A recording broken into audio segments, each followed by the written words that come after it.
सुखू भाई बल्ले बल्ले, बाकी सारे थले थले। सुखू भाई बल्ले बल्ले, बाकी सारे थले थले। सुखू भाई जिंदाबाद जिंदाबाद जिंदाबाद जिंदाबाद जिंदाबाद जिंदाबाद जिंदाबाद।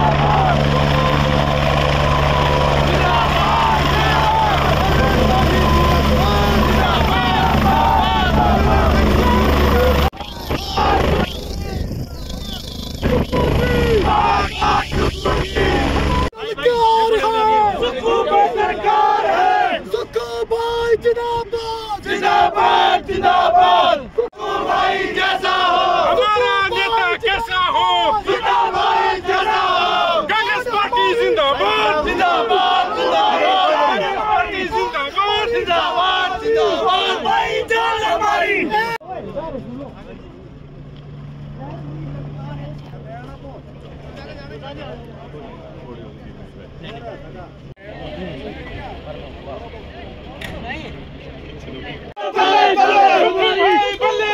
बाकी सारे थले थले।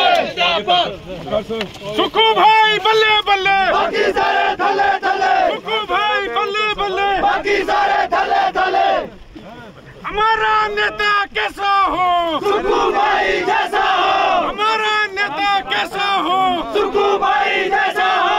सुखू भाई जिंदाबाद जिंदाबाद जिंदाबाद। सुखू भाई जिंदाबाद जिंदाबाद जिंदाबाद। कांग्रेस पार्टी जिंदाबाद जिंदाबाद जिंदाबाद। एक बार सुखू जी, बार बार सुखू जी। आनंद शर्मा जिंदाबाद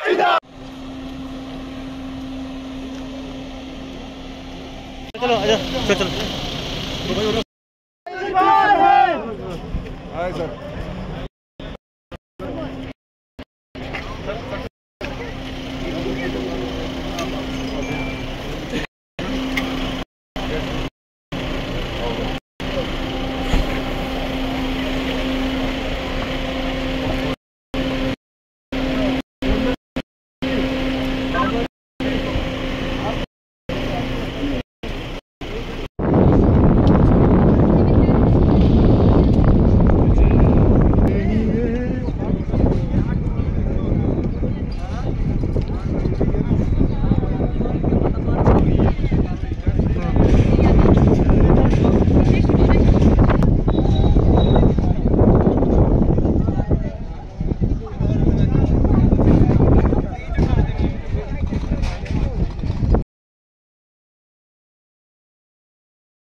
स्वागत करते हुए पठानिया जिंदाबाद, सुखविंदर सुक्खू जिंदाबाद,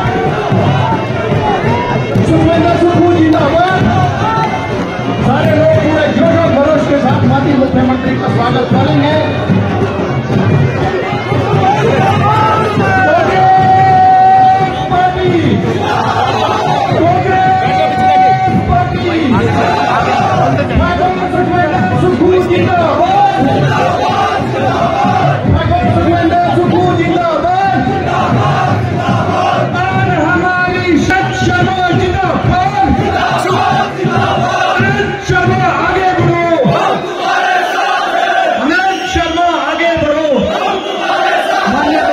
सुखविंदर सुक्खू जनता का अभिवादन स्वीकार करते हुए माननीय सुखविंदर सिंह सुक्खू गरीबों के नेता, गरीबों के मसीहा के युवा नेता यशवंत खन्ना की अगुवाई में माननीय सुखविंदर सिंह सुक्खू जी का स्वागत करते हुए उनके साथ हैं हमारे प्रत्याशी श्री अनंत शर्मा जी, विधायक नीरज नैयर जी, पूर्व विधायक सुरेंद्र भारद्वाज जी। आप सबका स्वागत है। कांग्रेस पार्टी ठाकुर सुखविंदर सुक्खू जिंदाबाद, ठाकुर सुखविंदर सुक्खू जिंदाबाद। आन हमारी शान हमारी, आन हमारी शान हमारी।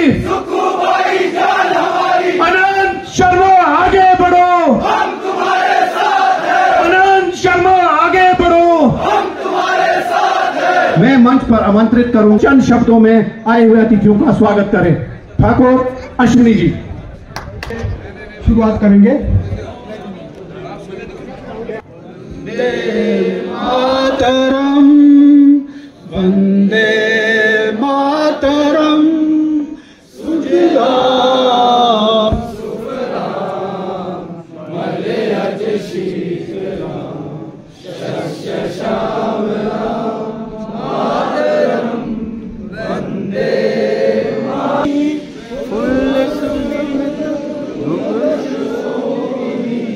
सुभाषिनी सुमधुर भाषिनी सुखदाम बरदाम मातरम। पूर्व प्रत्याशी विधानसभा का क्षेत्र चुनाव जलदार अली भट्ट जी, पूर्व चेयरमैन ललित ठाकुर जी, कोऑर्डिनेटर विधानसभा क्षेत्र चुनाव जसवासी, सभी सम्मान और आदर सहित इनका आपके प्राण दोबारा से। और मैं मुख्यमंत्री महोदय से निवेदन करूंगा कि ये जितनी भी जनसंख्या है, जनता है, जमींदारी, कांग्रेस पार्टी जिंदाबाद। बैठने वाले नहीं है, हालांकि इतने अनुभवी है कि हमारे आने वाले समय में मात्र होंठ फड़काने की जरूरत होगी, वो सारी मांगे पूरी होने वाली है। मैं तो कहता हूं साथियों, अभी भी वक्त है जागने का, एक नया सवेरा आप सब। बहुत साल पहले इस इलाके में आया था, हालांकि कांगड़ा और चंबा दशकों से मेरी देखी हुई जगहें हैं। जब से मैं छात्र संगठन के संस्थापकों के रूप में छात्रों की इकाइयां बनाता था संगठन की, फिर हिमाचल युवक कांग्रेस के अध्यक्ष के रूप में कांगड़ा और चंबा का कोई हल्का नहीं, कोई चुनाव क्षेत्र नहीं, कोई ब्लॉक नहीं जहां मैं खुद ना गया हूं, और कोई प्रचार के दौरान विधानसभा चुनाव में काफी हलकों में जाने का मौका मिलता रहा। और जो बड़ी कांग्रेस की सभाएं होती हैं, चाहे वो चंबा के चौगान में हुई हो, या पालमपुर में हुई हो, धर्मशाला में हुई हो, या चंबी में हुई हो 1985 के बाद से, या मंडी के पड्डल में हुई हो, कुल्लू के ढालपुर में हुई हो, शिमला के रिज मैदान पे हुई हो, हमारे उस वक्त के प्रधानमंत्री और कांग्रेस के अध्यक्षों के साथ एक जनसभा बड़ी चुनाव की नहीं जहां मैं स्वयं, मुझे आने का सौभाग्य ना मिला हो, बोलने का मौका ना मिला हो। ये चुनाव का वक्त है और ये चुनाव अब माहौल तेजी पकड़ रहा है। जाहिर है हर चुनाव के अंदर पक्ष विपक्ष अपनी बात रखते हैं। आज हम आपके बीच में हैं कांग्रेस के पक्ष रखने। मुझे संगठन के नेतृत्व के आदेश पर हमारे यहाँ पे हिमाचल के नेताओं, मेरे पुराने साथी, सबके सामूहिक आग्रह पर मैं आपके बीच में एक व्यक्ति के रूप में नहीं, कांग्रेस के 52 साल पुराना कार्यकर्ता होने के नाते एक प्रत्याशी के रूप में आया हूं। ये जानते हुए कि आज मुल्क के हालात को देखते हुए ये जरूरी हो चुका है कि जनता के बीच में जाके सच्चाई बताएं, ताकि एक बार फिर से लोग भ्रामक प्रचार में न बहें, फिर धोखा ना हो जाए जो बार बार होता रहा है।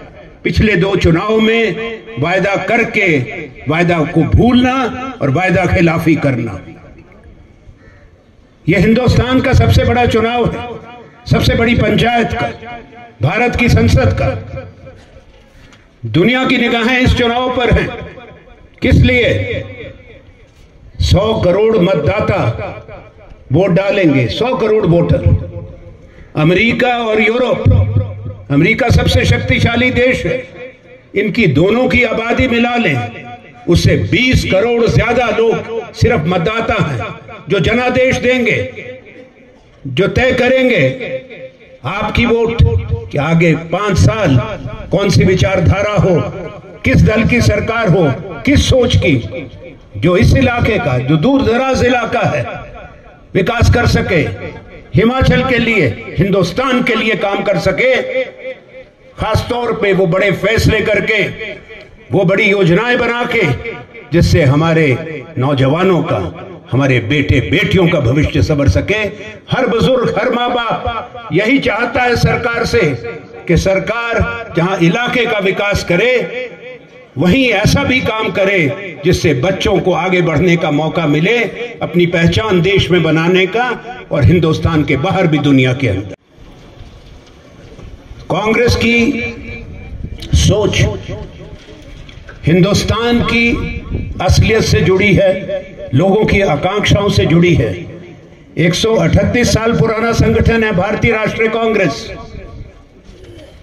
जिसने आजादी की लड़ाई की अगुवाई की थी, अंग्रेजी हुकूमत को शिकस्त दी थी, सदियों की गुलामी के बाद हिंदुस्तान के लोगों को अपनी आवाज मिली थी।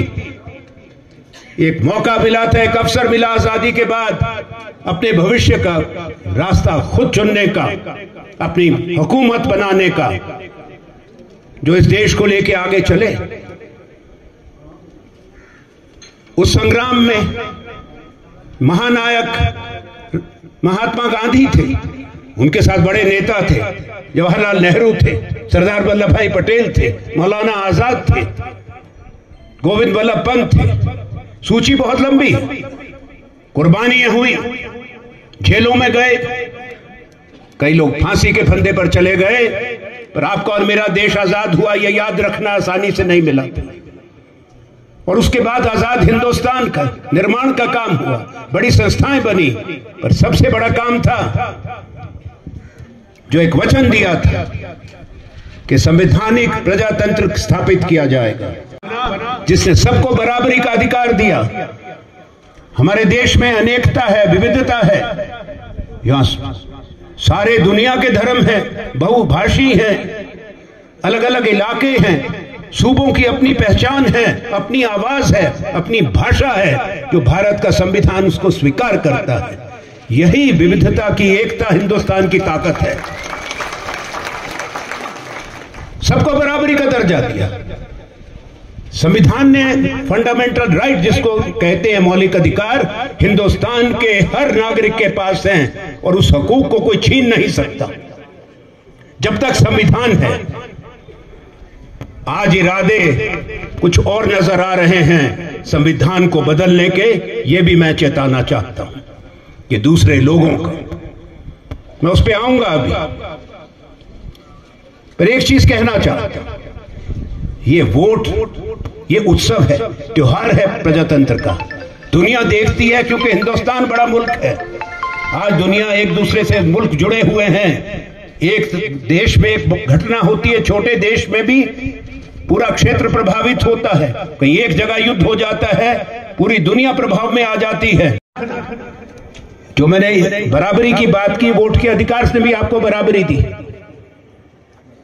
चाहे अमीर हो, गरीब हो, पुरुष हो, महिला हो, हिंदी बोलते हो, उर्दू बोलते हो, पंजाबी हो, बंगाली हो, मद्रासी तमिल बोलते हो, तेलुगु बोलते हो, पूर्वोत्तर के हो, जो भी भारतीय है उसकी एक ही वोट है।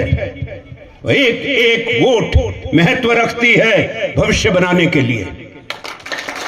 तो फैसला सोच समझ के होना चाहिए। एक तरफ कांग्रेस ने इस देश के निर्माण के बड़े काम किए, बड़ी संस्थाएं बनाई, जिससे इस देश की युवा पीढ़ी को शक्ति मिली दुनिया में अपनी पहचान बनाने की।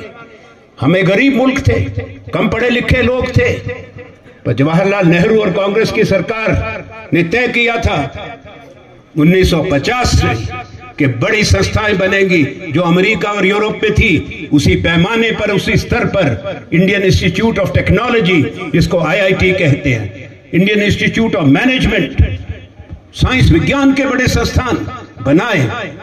और यही कारण था कि जब चौथी क्रांति आई, पहली दो औद्योगिक क्रांति में हम गुलाम देश थे, तीसरी में हम उस क्षमता में नहीं थे कि पहुंच जाते। जब चौथी क्रांति आई संचार की, सूचना प्रौद्योगिकी की, जिसको अंग्रेजी में इंफॉर्मेशन टेक्नोलॉजी कहते हैं, आपका और मेरा देश उसको पकड़ गया, पुरानी कमी पूरी कर ली और दुनिया की अगुवाई करने लग गया। उसके सूत्रधार राजीव गांधी थे। जो आज हमारे बच्चे मोबाइल, ये देखिए सब मीडिया वाले भी फोटो खींच रहे हैं, वीडियो बना रहे हैं, बच्चे स्मार्टफोन रखते हैं, स्कूलों में भी कंप्यूटर है, लैपटॉप है या नोटपैड है। ये कौन कब लाया? राजीव गांधी के समय, जिनको आज बुरा बोलते हैं, जो हिंदुस्तान के लिए शहीद हुए थे, सबको बुरा बोलते हैं। पंडित नेहरू को भी बुरा बोलते हैं, जो 14 साल अंग्रेजों की जो जेल में रहे थे। इंदिरा जी जो इतनी मजबूत नेता थी दुनिया की, उनका भी सम्मान नहीं करते। 10 साल से हम सुन रहे हैं, कोस रहे हैं।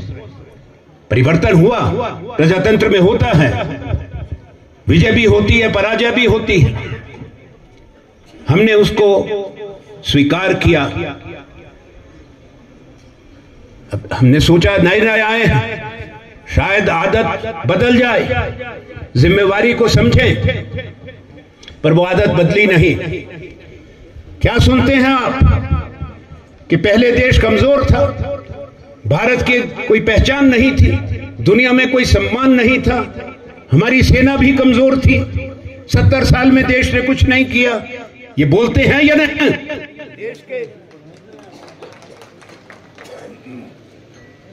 क्या इतिहास को झुठलाया जा सकता है? मैं याद दिलाना चाहता हूं, आपके माध्यम से संदेश उनको भी है। भारत का सफर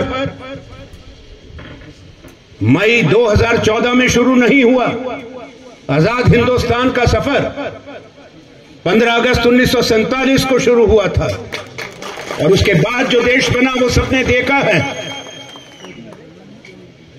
हमारी सोच दूसरी रही, इसलिए हिंदुस्तान मजबूत रहा। कांग्रेस की सोच समावेशी है, पूरे देश के लोगों को, हर सूबे को, हर जमात को साथ लेके चलने की, चाहे कोई किसी जाति का हो, किसी इलाके का हो, कोई जबान बोलता हो और कोई भी मजहब। आज जो दूसरी सोच है वो लकीरें खींच रही है, राज्यों के बीच में, जातियों के बीच में, इलाके के बीच में। ये खतरनाक बात है।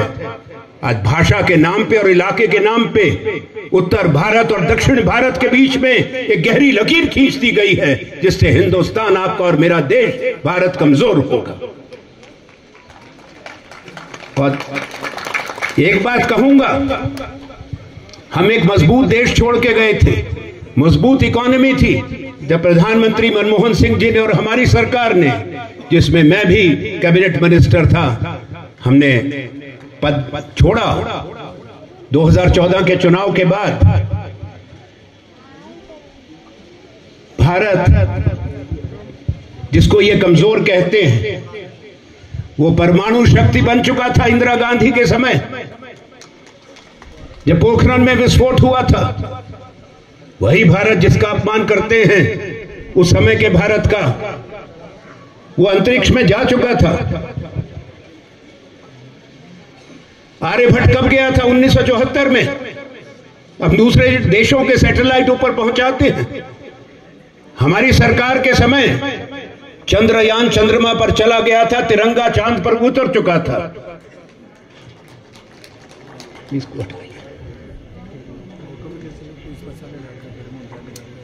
मैं इसलिए बताना जरूरी समझता हूं कि पहले का इतिहास का अपमान हो रहा है, राष्ट्र निर्माताओं का, शहीदों का अपमान है। कोई भी देश उसको स्वीकार नहीं करता। और उसी हिंदुस्तान को, फौज को कमजोर कहते हैं। तो आज बताना चाहता हूं, ये मत भूला जाए कि मानवता के लिए जब पुकार उठी, पूर्वी पाकिस्तान में कत्लेआम हो रहा था, नरसंहार हो रहा था, 1 करोड़ लोग यहां बैठे थे शरणार्थी के रूप में। हिंदुस्तान 2 युद्ध लड़ चुका था बड़े, 62 और 65 का अकाल पड़ा था भारत में। इंदिरा गांधी ने कहा दुनिया को, यह बर्दाश्त नहीं होगा, इसमें हस्तक्षेप करेंगे, वरना समझाइए। बड़े मुल्क नहीं माने। अमेरिका ने अपना बड़ा बेड़ा 7th फ्लीट, 7वां जो उनका नेवी का बेड़ा था, वो बंगाल की खाड़ी में भेज दिया, जिसमें परमाणु शक्ति से लैस युद्धपोत थे। चीन ने अपनी फौज सीमा पर खड़ी कर दी कि हिंदुस्तान इसमें दखल ना दे। मानवता की पुकार पर भारत खड़ा हुआ। द्वितीय विश्व युद्ध के बाद सबसे बड़ी जीत हुई हिंदुस्तान की फौज की हुई। पाकिस्तान ने हथियार डाल दिए, 1 लाख युद्धबंदी आए, बांग्लादेश आजाद हुआ, मानवता की जीत हुई। और जो आज इंदिरा जी और कांग्रेस की सरकार के बारे में और देश की कमजोरी के बारे में कहते हैं, वो सुन ले इस बात को। मान ली अटल बिहारी वाजपेयी जी, जो देश के प्रधानमंत्री थे, भारतीय जनता पार्टी के थे, उन्होंने संसद के अंदर बांग्लादेश की जंग के बाद इंदिरा जी को दुर्गा का रूप कहा। प्रधान है ये लालचंदपुरी जी, आपका कांग्रेस पार्टी में स्वागत है आपका। उसके बाद शिवदयाल तैयार रहे, शाह अलीपुर प्रधान टिकरीगढ़, नंदलाल ग्राम पंचायत खजुआ रो टिकरी, गगन कुमार ग्राम पंचायत टिकरी, रमेश कुमार ग्राम पंचायत टिकरी, शिवदयाल ग्राम पंचायत 30 सेकंड। इसमें गलतियों ये भी थी, उसे खुश है। साथ में शाह अली प्रधान जी, इनका भी हम हार्दिक स्वागत करते हैं। ये पूर्व प्रधान और इनकी मौजूदा में पत्नी प्रधान है। इनका अपने एरिया में बहुत वर्चस्व है। इससे निहायत ही कांग्रेस पार्टी को फायदा होगा।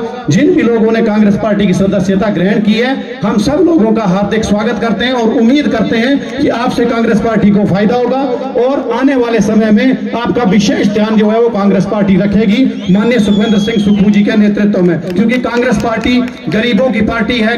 माननीय सुखविंदर सिंह सुक्खू गरीबों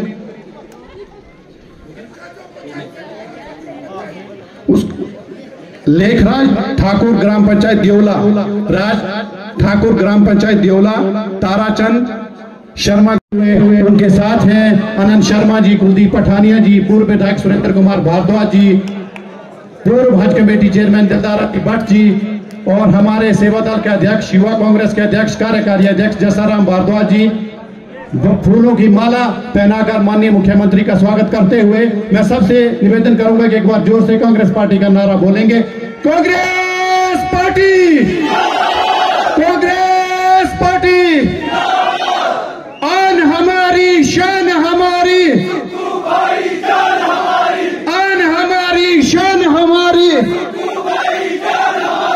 ठाकुर सुखविंदर सुक्खू जिंदाबाद, ठाकुर सुखविंदर सुक्खू जिंदाबाद। माननीय मुख्यमंत्री सुखविंदर सिंह सुक्खू जी का मिला है। हमारे बड़े भाई अनंत शर्मा जी, हमारे चंबा के विधायक सम्मानित श्री नीरज नैयर जी, हमारे पूर्व विधायक सुरेंद्र भारद्वाज, पिछले विधानसभा क्षेत्र चुनाव में हमने अपने एक युवा प्रत्याशी यशवंत खन्ना जी को आपके सामने उतारा था। कई बार ऐसा होता है कि भाग्य साथ ना दे, लेकिन इन्होंने अपनी नौकरी छोड़कर कांग्रेस पार्टी का कार्य करना शुरू किया है।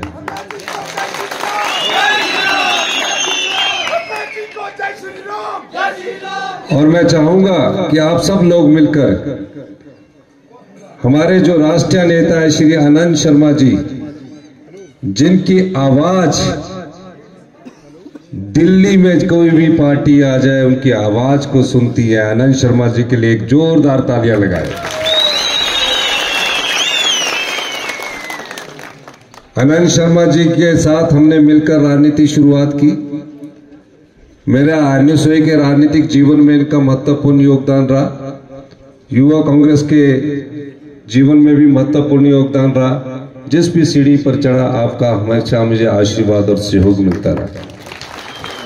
आनंद शर्मा जी वो शख्सियत है जो ममता बनर्जी वेस्ट बंगाल की मुख्यमंत्री बनी है, वो इनकी जनरल सेक्रेटरी थी।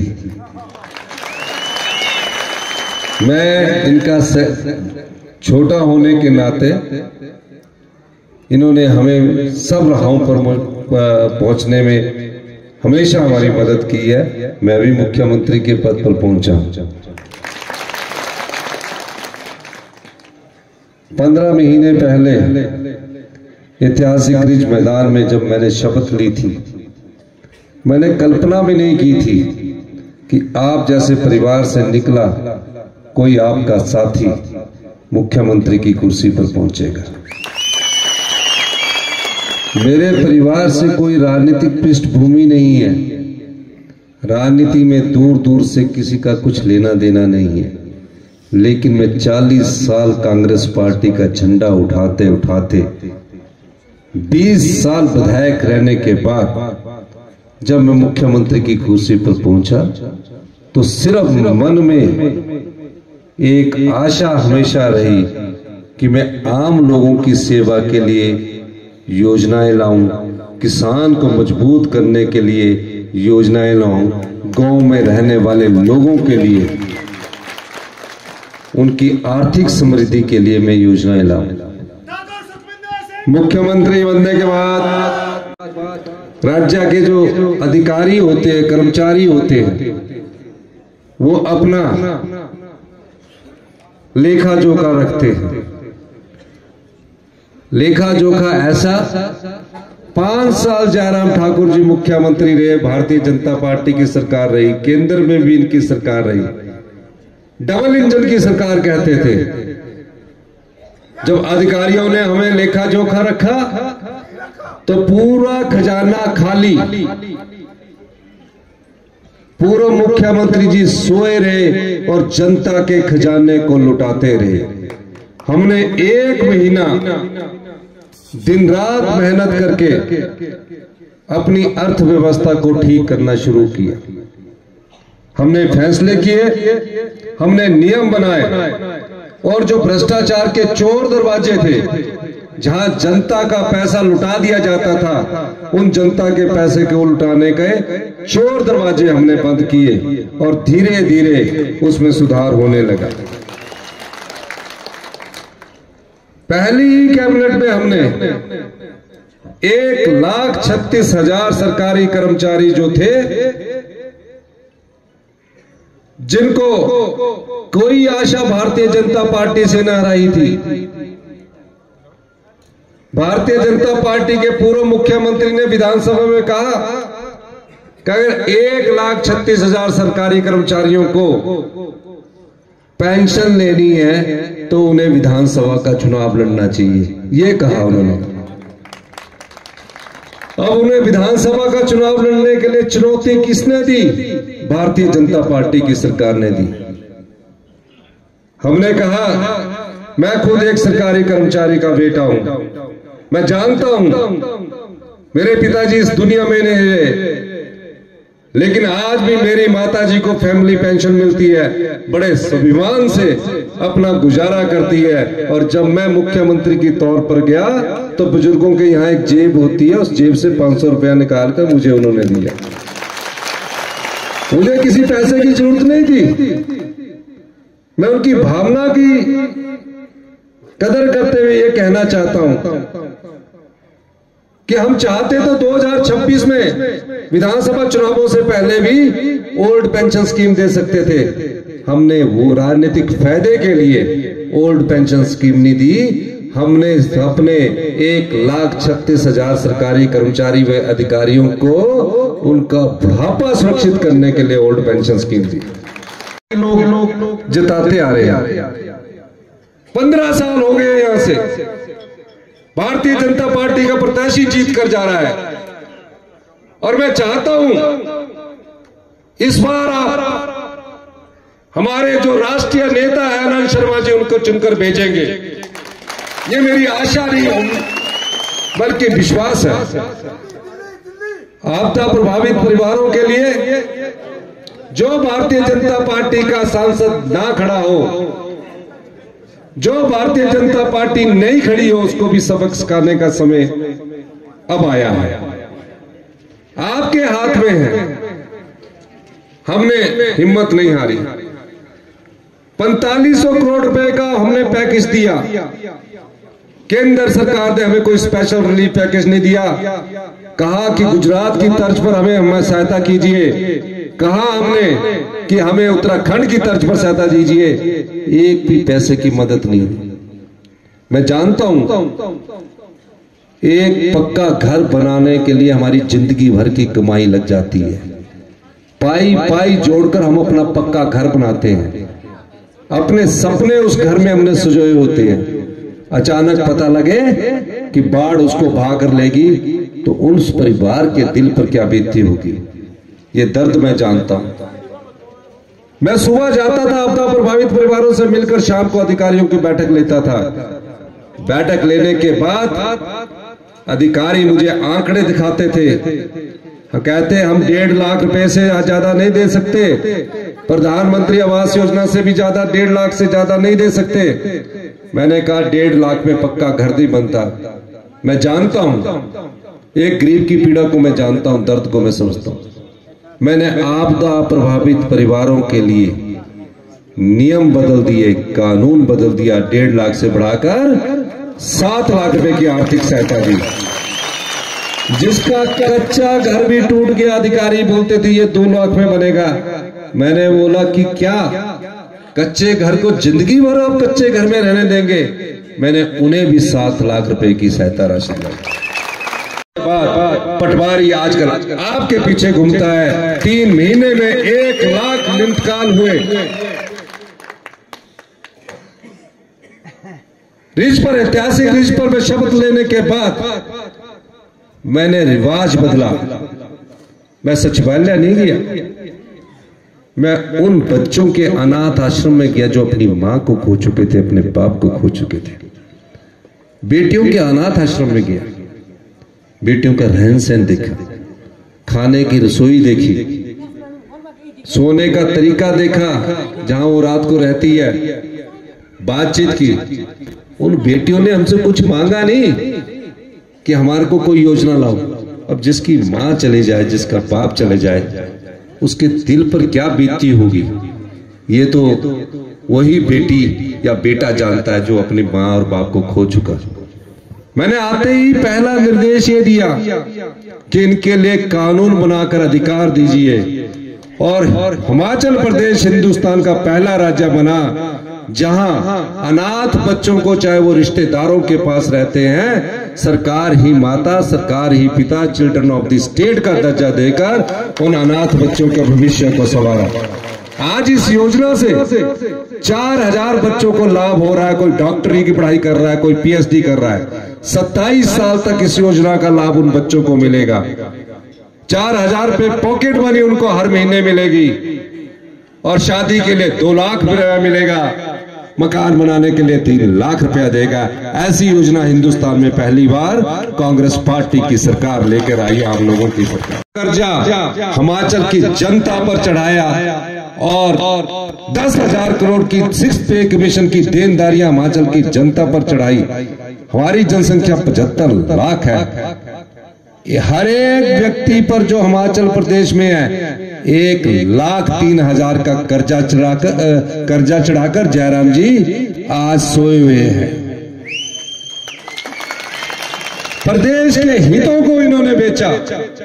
जिस संपदा से राज्य को पैसा मिलना चाहिए था, उस बिजली प्रोजेक्टों में जो 12% फ्री पावर मिलनी चाहिए थी, 18% फ्री पावर मिलनी चाहिए थी, 30% फ्री पावर मिलनी चाहिए थी, पिछले 5 सालों में इन्होंने उसमें से कोई भी फ्री पावर की रॉयल्टी की इन्होंने बात नहीं की और उनको बेच दिया।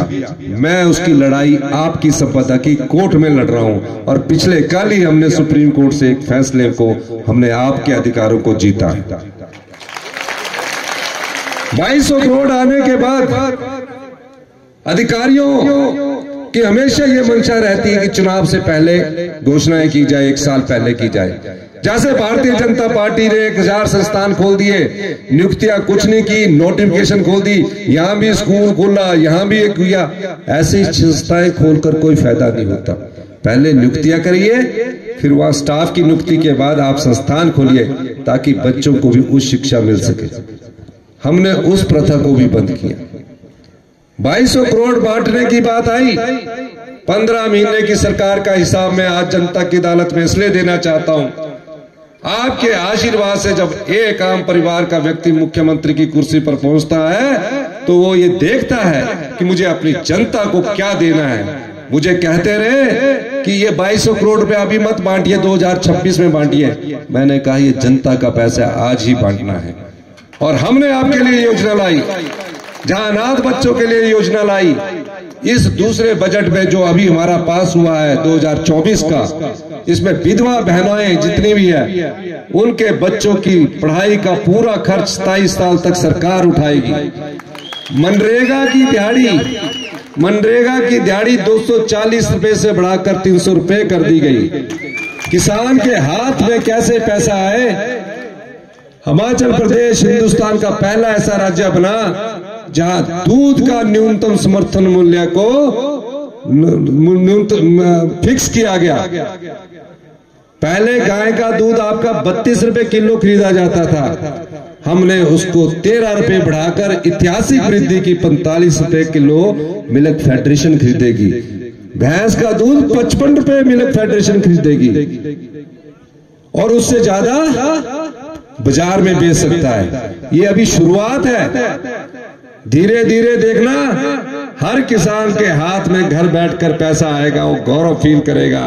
क्योंकि इस योजना को शुरू में लागू करने के लिए कई प्रकार की अड़चनें आती है, लेकिन मैंने उन अड़चनों को पार करके जब मैंने गाय के दूध, भैंस के दूध का मूल्य फिक्स किया तो मैंने उसको दिशा दी ग्रामीण अर्थव्यवस्था को बढ़ाने के लिए।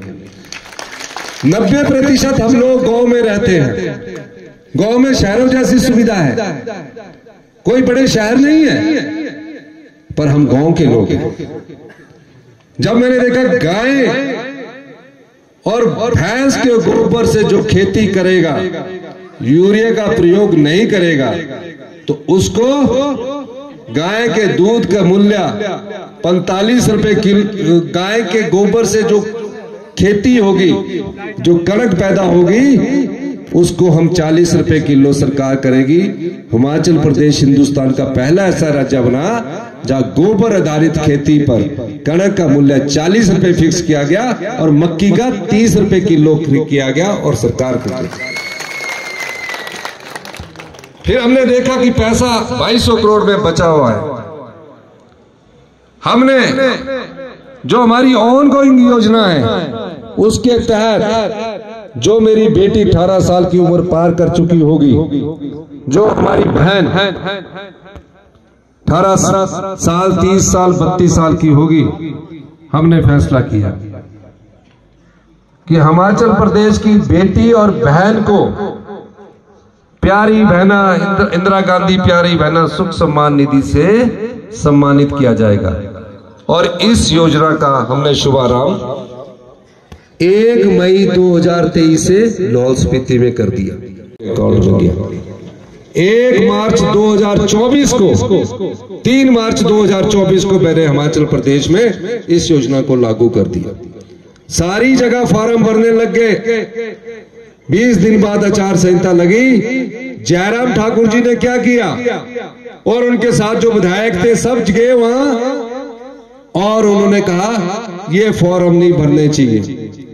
आप हमारी बहनों और माताओं को फॉर्म भरने से रोक सकते हैं लेकिन उनके हक दिलाने से नहीं रोक सकते। ये आपका हक है। और हमने उसके अंतिम सांस तक 18 साल की बेटी पार होने के अंतिम सांस तक, जब तक 80 साल 90 साल जिए हमारी बहन माता, हम हर महीने 1500 देंगे, साल का 18,000 रुपए देंगे। प्रधानमंत्री किसान सम्मान निधि में 3 किश्तों में सिर्फ 6,000 रुपया मिलता, हम तिगुना दे रहे हैं। ये कोई मेरा पैसा नहीं है, ये चोर दरवाजों को बंद करके जो हमने 2200 करोड़ कमाया है उसमें हिमाचल की जनता का अधिकार है, आपका अधिकार है, आपको दे रहे हैं। ये रुकवा रहे हैं। पर मैं यहां से कहता हूं, जैसे हमारे बड़े भाई अनंत शर्मा जी ने कहा, इस प्रकार से नहीं बोल सकता। जब हम कह रहे हैं, मैं मुख्यमंत्री होने के नाते कह रहे हैं, अगर चुनाव आयोग ने हमें अनुमति नहीं दी, जून के महीने में अप्रैल के 1500 रुपए भी डलेंगे और मई के 1500 भी डलेंगे और आपको 3,000 रुपया दूंगा।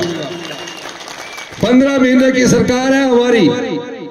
15 महीने जब और पैसा बचा, हमने 4% डीए की किस्त भारतीय जनता पार्टी ने दी। हमने 4% डीए की किस्त अपने सरकारी कर्मचारियों को दी।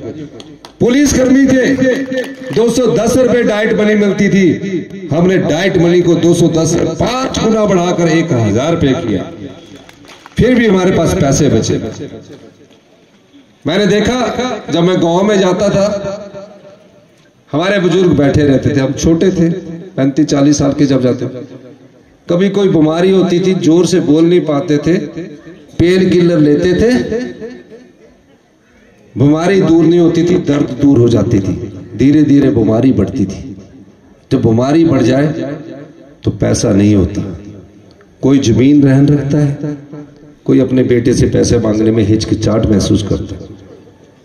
15 महीने की इस सरकार ने 70 साल से ऊपर के सभी जो बुजुर्ग हैं, उनको कोई भी बीमारी हो जाए 25 लाख रुपए तक का जो इलाज है वो हिमाचल प्रदेश की सरकार कराएगी। ये योजना आपके लिए थी, क्योंकि कई सालों के बाद एक आम परिवार का व्यक्ति मुख्यमंत्री के कुर्सी पर पहुंचा, जिसके जीवन में यह अनुभव आया। मुझसे मांगा नहीं किसी ने, मैंने महसूस किया कि जनता का है, जनता को देना चाहिए। इसी बजट के समय राज्यसभा का चुनाव आया। 40 सीटों की पूर्ण बहुमत की सरकार थी। हिमाचल के इतिहास में ऐसा कभी भी नहीं हुआ। कोई कल्पना भी नहीं कर सकता था कि हिमाचल के इतिहास में ऐसा होगा। जो लोग कांग्रेस पार्टी के हाथ के निशान पर चुनकर गए, उन्होंने पार्टी के पीठ पर छुरा घोंपा और भारतीय जनता पार्टी के प्रत्याशी को 6 विधायकों ने वोट डाल दिया। वोट डाला कोई बात नहीं। जब वो वोट डालने के बाद भागकर हरियाणा के पंचकुला में गए, हमने सोचा मुझसे नाराजगी होगी तब वोट डाला होगा। पंचकुला हरियाणा सरकार के हॉलीडे इन में रुकते हैं। अगले दिन जब उनको हेलीकॉप्टर लेकर आते हैं, एक हेलीकॉप्टर आया विधानसभा के परिसर से ऊपर से उठता, दूसरा आया, भारतीय जनता पार्टी के विधायक उसमें बैठे, गाड़ी चलाई, विधानसभा का गेट तोड़ा। पता लगा सीआरपीएफ के पुलिस जवान विधानसभा के गेट पर आए। मैं बजट की तैयारी कर रहा था, अधिकारियों की बैठक ले रहा था, टीवी में चला कि मुख्यमंत्री जी ने इस्तीफा दे दिया। पहले तो हमने गौर नहीं किया, जब पूरे टीवी में चलने लगा, पूरे हिमाचल से फोन करना आने लगे, तो कई विधायक मेरे पास आए कि आप इसमें क्लैरिटी दो। हमने कहा हमने आम लोगों के लिए योजनाएं लाई है, और जब आम परिवार का, गांव का व्यक्ति मुख्यमंत्री की कुर्सी पर पहुंचता है और जो गरीब का दर्द जानता है, वो संघर्ष करता है। मैंने कोई मुख्यमंत्री के पद से इस्तीफा नहीं दिया, मैं एक योद्धा हूं, योद्धा की तरह ये लड़ाई लड़ूंगा। और विडंबना देखिए कि कुछ बात हुई, लेकिन उसके बाद पता लगा कि जब वो बजट के बाद दोबारा हॉलीडे हेलीकॉप्टर में गए तो पता लगा दूसरी किस्त उनको पंचकूला में मिलनी है। हमारे स्पीकर साहब भी कोई कम नहीं, कानून के ज्ञाता। यही कहीं चंबा के इतिहास में स्पीकर साहब का नाम स्वर्ण अक्षरों में लिखा जाएगा, जिन्होंने दल बदल कानून का इतिहास लिख दिया और देश को भी एक नई दिशा दी। इन्होंने कहा कि बजट में तो आए नहीं, बीपी नहीं दिया, और बजट में 6 के 6 मेरी बड़ी प्रशंसा कर दी कि बुजुर्गों के लिए भी आप योजनाएं लाए, विधवाओं के लिए भी आए, मनरेगा की दिहाड़ी भी, बड़ी बड़ी प्रशंसा कर रहे। 26 तारीख को खाना भी हमारे साथ खा रहे। सांजो क्या पता, खाना भी खाया, बिल्कुल उन्होंने खाना खाया। और स्पीकर साहब ने सवेरे उन्नति को पूरे चैनलों में चला कि 6 के 6 को घर बैठा दिया। ऐसा ऐतिहासिक फैसला निकला कि वो सुप्रीम कोर्ट ने बोला जो आपके स्पीकर ने फैसला लिखा है वो ऐतिहासिक है, हम भी इसका अनुमोदन करते हैं। देश की सर्वोच्च अदालत में चंबा से निकले एक ऐसे व्यक्ति के फैसले को कहा कि हम भी इसका अनुमोदन करते हैं, ये सही है। और ये जजमेंट कई साल तक कोर्ट में बताई जाएगी कि इसके फैसला है। काफी सालों बाद आप चंबा में स्पीकर महोदय, जब तक आपके इतिहास विधानसभा का रहेगा, आपका नाम उसमें हमेशा स्वर्णिम अक्षरों में रहेगा। हमने सोचा अब तो खत्म हो गया। 1 महीना के बाद होटल ललित है, कभी होटल ललित में जाए, फिर हमको पता लगे टीवी के माध्यम से कि आज वो हरिद्वार चले गए हैं।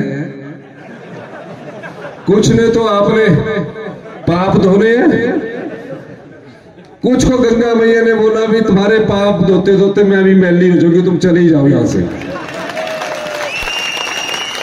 और चले गए वो ऋषिकेश में, वहां घूमते रहे।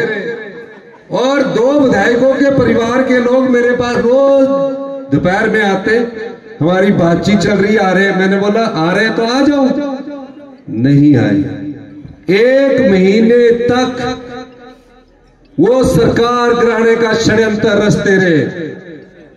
जो और विधायक थे उनको खरीदने की कोशिश करते रहे। मैं उन विधायकों का भी धन्यवाद करता हूं जिन्होंने अपना ईमान नहीं बेचा। और आगे देखिए, जयराम ठाकुर जी 29 तारीख को चले गए वहां गवर्नर हाउस 7 बजे पूरे विधायक के साथ, और कहा कि सरकार अलग मत में आ गई। गवर्नर साहब ने भी पूछा अलग मत में कैसे आ गई, बताइए हमें। वो तो 6 तो डिस्क्वालीफाई हो गए, 3 की अभी एप्लीकेशन इनके पास है। ये भी आजाद भारत का पहला ऐसा केस होगा जहां आजाद विधायक अपने इस्तीफे के लिए विधानसभा के गेट के पास पम्फलेट लेके बैठ रहे हैं, कोर्ट में जा रहे हैं कि हमारा इस्तीफा स्वीकार करना चाहिए। अब उससे पूछ, पैसों का दबाव इतना, क्या वो दोबारा चुनाव नहीं लड़ेंगे? जो अपना इस्तीफा दे रहे हैं क्या वो दोबारा चुनाव नहीं लड़ेंगे? या तो दोबारा चुनाव ना लड़े, लेकिन जो बिक जाता है वो अपनी आत्मा को भी बेच देता है। और जयराम जी ने दर्जी को कोट का सिलाई का ऑर्डर दे दिया। मैं कल ही पूछ रहा था दर्जी महोदय से, वो कहते कोट अभी ले नहीं गया है। अब अहंकार देखिए कि 4 जून को हमारी सरकार बनेगी, वो इसलिए नहीं कह रहे, वो जानते हैं हमने एक राज्यसभा की सीट चुराई है। हिमाचल की जनता जागरूक जनता है, देवी देवताओं में विश्वास रखने वाली जनता है। 1 जून को जब वो वोट डालने जाएंगे, चारों सीटों पर कांग्रेस पार्टी जीतेगी। पर मैं एक बात आपसे पूछना चाहता हूं, यह लड़ाई मेरी नहीं है, मुख्यमंत्री की कुर्सी की कोई लड़ाई नहीं है। इन लोगों को सबक सिखाना है। आप लोग जनबल है, जनता की ताकत ही देश की राजनीति की दिशा और दशा तय कर सकती है, उसमें हिमाचल प्रदेश अग्रणी राज्य बन सकता है। तो 1 जून को जब आप वोट डालने जाएंगे, तो जो हिमाचल की राजनीति खराब करने वाली भारतीय जनता पार्टी है, उसको सबक सिखाएंगे आप? जोर से बोलिए, जोर से चीख के बोलिए। सबक कब सिखाएंगे? जब आनंद शर्मा जी को आप यहां से चुराहा से अधिक वोटें जीत कर भेजेंगे।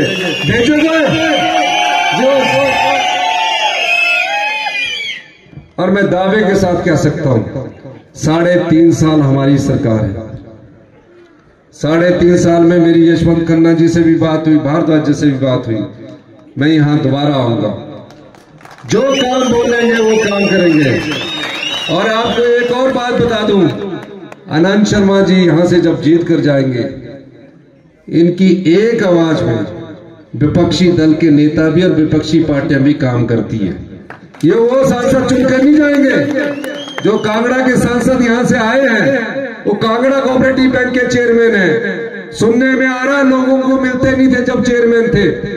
ये तो वो सांसद है जहां हिमाचल के हकों की पैरवी ये पहले जब सांसद का चुनाव नहीं लड़ रहे थे तब भी करते थे, जब चुनकर जाएंगे तो इनकी आवाज बुलंद आवाज है जिसको देश सुनता है। अंत में ये बिके हुए लोगों को सबक सिखाना और बिकी हुई पार्टी को भी, जो खरीदने वाली पार्टी उसको भी सबक सिखाना है।